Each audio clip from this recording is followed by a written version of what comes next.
For those of you in the audience, we're going to be holding a study session that's about to start any time now, but you're welcome to stay and listen along. It's a session that we have conversation here on the dais and have presentations, but we don't take any comments from the public. But again, you're welcome to stay and sit in your seats and observe what we do here at the council. Thanks.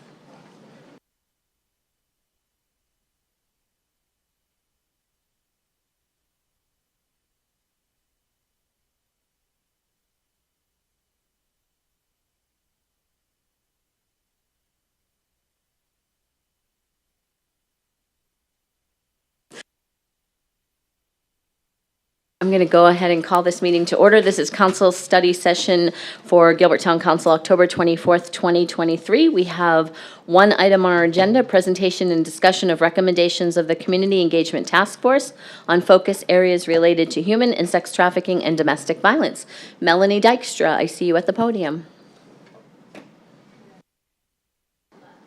Okay.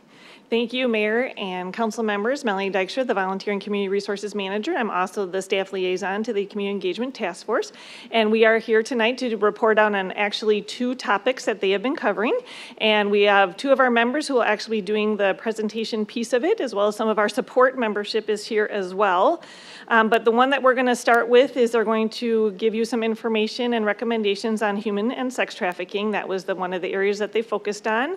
And as you'll hear from them, that one of the main things they wanted to express is that the recommendations are focused around the development of enhanced resources, education, to really make sure that there's an increased awareness of the fact that there is sex trafficking in the Gilbert community and what that looks like, and how their recommendations can help make resources more accessible, how we're really trying to make sure that there's education in the community as well as just general awareness. So with that, I also want to just remind you that all of these recommendations have some time limits where we really want to identify if they're short-term, mid-term, long-term. We know a lot of these cannot be solved overnight, but there is sometimes some low-hanging fruit where we can really kind of tackle an action item and recommendation. We also recognize that it's not going to be town staff doing all of this on our own. This is something we really need to make sure we identify who the resources in the community we can work with, who are our partners, who our collaborators are, in order to take on these recommendations and try to move this forward. So with that, I'm going to let Chris Curley come up, introduce himself, and he's going to take you through the first set of recommendations. Good evening, council members and mayor. My name's Chris Curley. I believe my group picked me to talk about this subject based on my background. For 13 years, I was a 14-year-old girl. I'll explain. I have 24 years in law enforcement, mostly with Phoenix PD.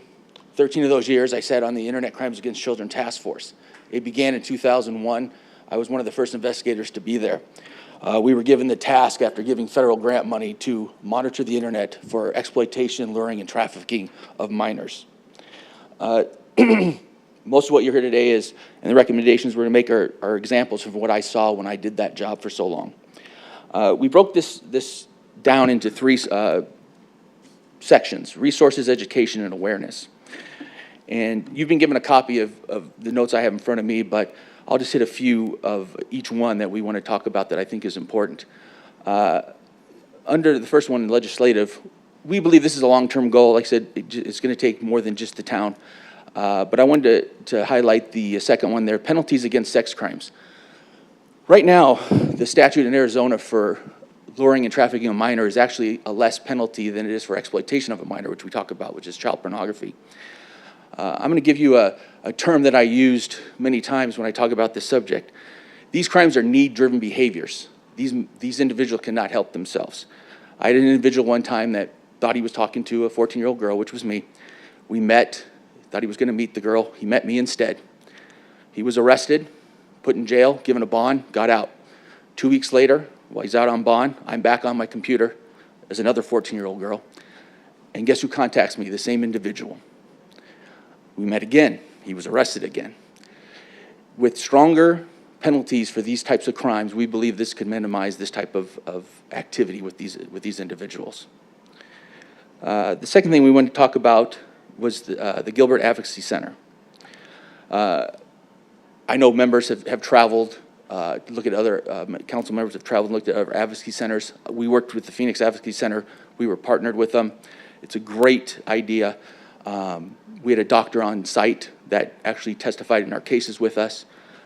We can't say enough how much we're excited for this advocacy center. So that was just kind of something we want to push and get through. We know that it does provide a safe spot to start for minors and adults who experience violence or sexual threats. So we can't emphasize that enough, how much we're excited for that to happen. The third issue is pre-employment. This was an idea that came up from me in the group. When I was, again, with an investigator with the ICAC detail, we were asked by our background group detail to come up with a set of questions for new officers about exploitation, child pornography, things like that, if they'd ever accessed that. They'd never asked those questions before because it was a new crime at that time. So we came up with these questions, and people thought, well, you know, they'll just lie. Well, you'd be surprised. If you don't ask, you don't get. We were surprised how many people admitted to what they had done in the past. We believe that coming up with a set of questions for any individual that is going to be employed that has access to children should have a set of questions to be asked these questions, and then a follow-up questions to whatever they say. Unfortunately, I arrested several teachers, principals, police officers for this crime. So we feel something like that is important. The next one is education. Under there, we have curriculum development. This is also something that I tested and know that it works. So after I left the PD, for a short time, I had a nonprofit. What I did is I partnered with an ex-prosecutor that prosecuted the crimes with me in internet crimes. We developed curriculum for K through 5, 6 through 8, and high school and parents.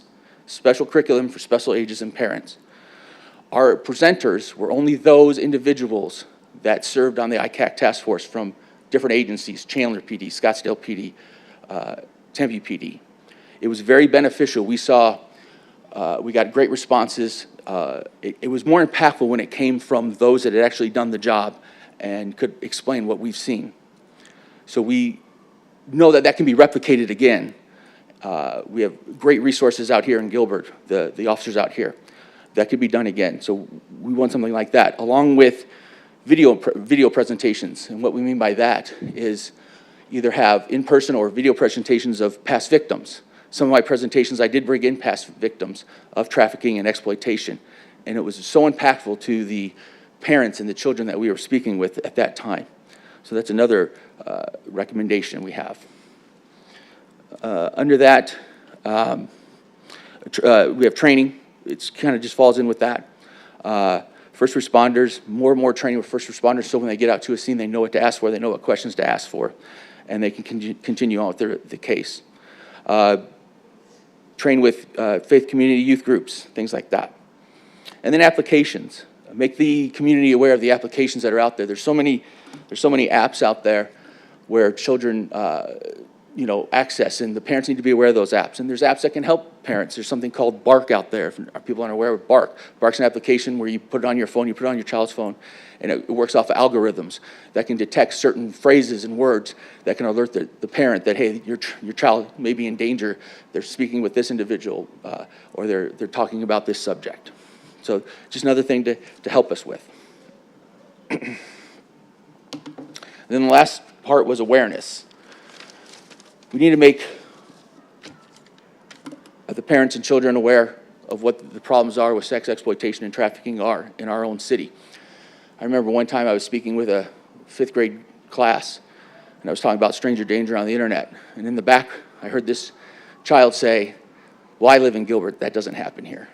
And I stopped him and I said, it can happen anywhere. So we need to make these kids and parents aware that it can happen anywhere at any time. We can do that with social media posts. Where are the kids at? They're on social media. I have 2 teenagers. They're on social media all the time. We need to make it, get out there to the places where they're at and make them aware of what's going on. Need to be factual and relevant when it comes to awareness. I'm not a sugarcoating kind of guy. I gave it to them up front. I give it to them straight. They need to know what's going on. There's new trends out there. There's something called sex exploitation now, where they're blackmailing children for the pictures that they have sent. They think they're sending them to someone safe, and they turn out they're sending them to a stranger who now then turns around and blackmails them for money. Kids need to be aware of that that's occurring. We need to be proactive in our education. Proactive is my favorite word. And we need to be preventative. And then the national resources. We just need to partner with the national resources that already exist. We have our own numbers to use for information like this, but there's the national, there's NCMEC, the National Center for Missing and Exploited Children. Parents and children need to be aware of that. The community needs to be aware of that, that's the central hub for the nation of any type of exploitation or trafficking that occurs. You call that number, they take a report and they send it off to the proper jurisdiction, and it must be reviewed and investigated. So those are the recommendations on this subject that we have right now. Any questions? Council members, any questions?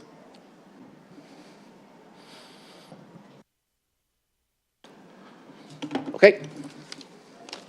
Councilmember Bongiovanni has a question, but it doesn't seem that his mic Okay, is. there it goes. It's okay. working now. Councilmember Bongiovanni? Thank you, Mayor. You mentioned the first person, or one of the persons you arrested 2 weeks later came out and did it again. Do you know, or does any staff know, or what the recidivism rate is usually for offenders? I don't have an exact stat, but I can tell you that I've arrested individuals multiple times besides that one. Part of and the chief can even speak about this, part of the sentencing in the state of Arizona is when you get found guilty of one of these crimes, it's either incarceration and then lifetime sex offender status and lifetime probation. I've known many of those. I've kept in touch with members of the ICAC force. That need-driven behavior, they've gone again and done it again, and they've violated their probation or are back in prison. So I don't have the exact number, but I know it does happen. Any other questions for Chris? Seeing none, Chris, thank you for that presentation. Thank you. We appreciate it. We appreciate all the work that the task force is doing. I'll turn it over to Alex. You will need to lower that mic. Yes. I'm very tiny. Yes, that's very true. My name is Alex Rodriguez. I am one of the task force members. I have the unique experience of treating both victims, survivors, and offenders. So I myself currently work for Maricopa County. I work in the Lower Buckeye Jail. I'm one of the mental health workers. I'm a licensed therapist.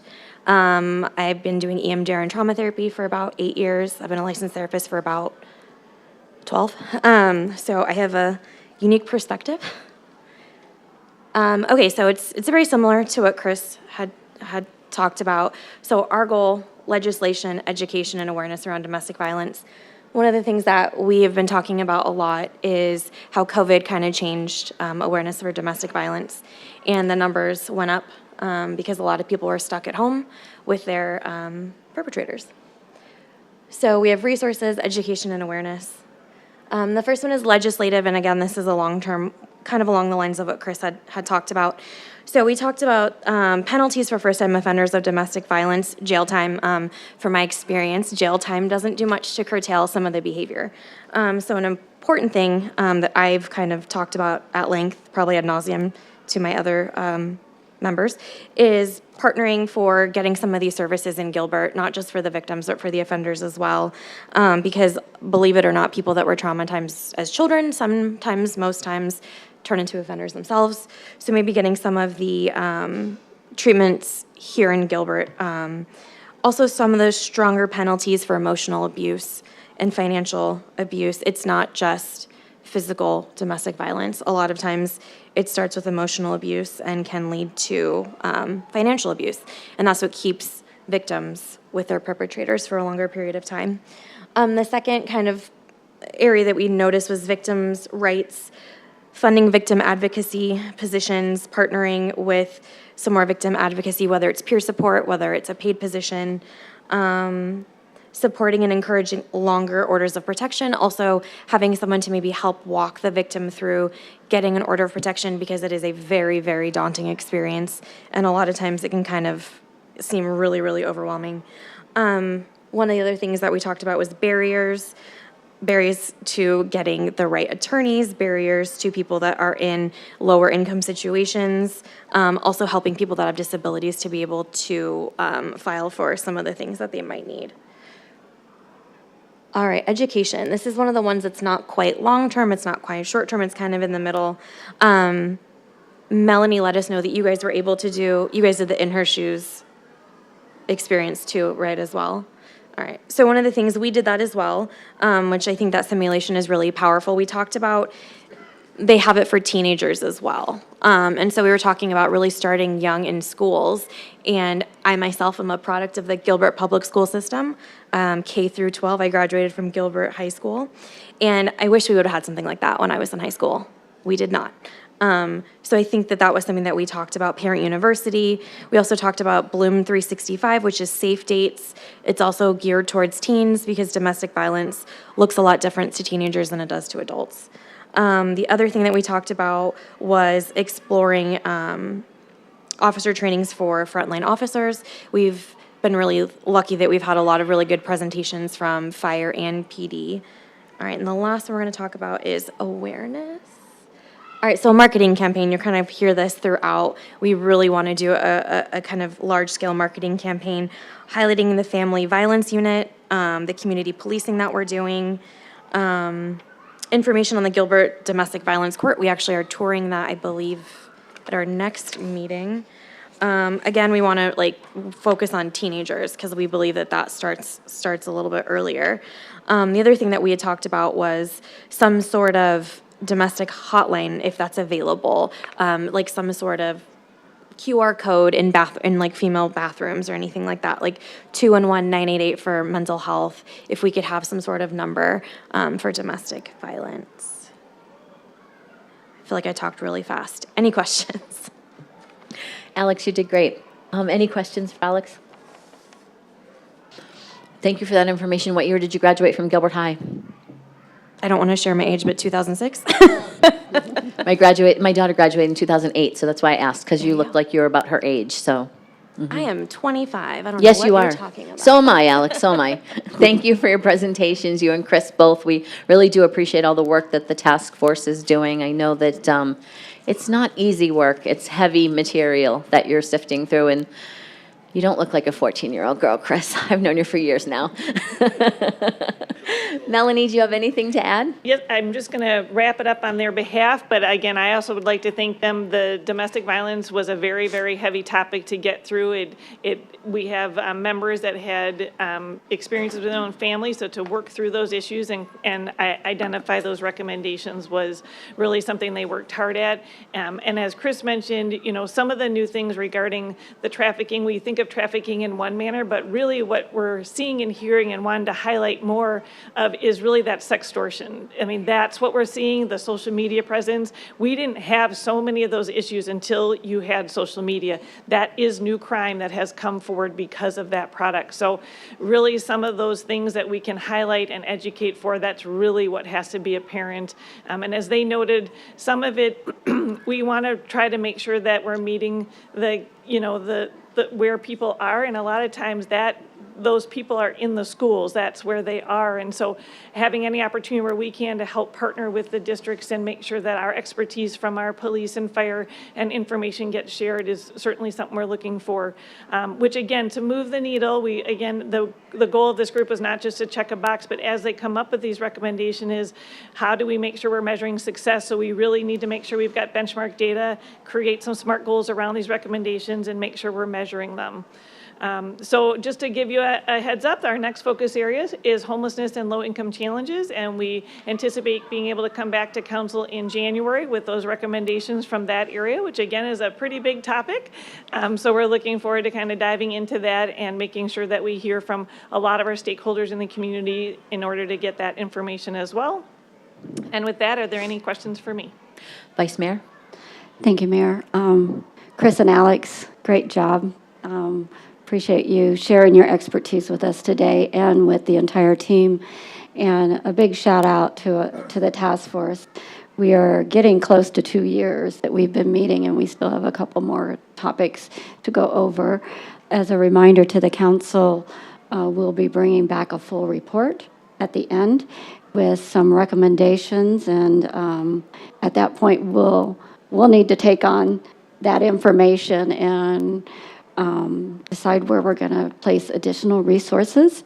But in the meantime, I just wanted to mention that we really are ahead of many of our counterparts in the valley as far as our domestic violence team that we have through the police department, through our prosecutors and courts. And so I'm also a member of the MAG, Domestic Violence Committee, and they are talking about some legislative things as well. And so we'll be sharing not only our best practices, because I heard from other council members how they would love to have a DV court in their own community, and how to make sure that we truly understand when somebody has to go through the system of the courts, that there's not huge gaps and they get left behind or they feel re-victimized again. And it's a priority, I know, for us here in Gilbert. And I thank the team for going through all of that, and our Gilbert team as well. Thanks, Mayor. Thanks, Vice Mayor. And I just want to add that the Community Engagement Task Force is this year's mayoral volunteer winner for the Community of Excellence Awards for all of the hard work that you've been doing, and wanted to show my appreciation for you. So I can't wait to see probably at least the chair and vice chair maybe at the event this year. Thanks, Melanie. Thanks, everybody. I see other members back there too. Thanks for joining us tonight. Okay, we actually finished a couple minutes early. We have about a 5-minute break, maybe a 4-minute break before we start Student of the Month. We're adjourned.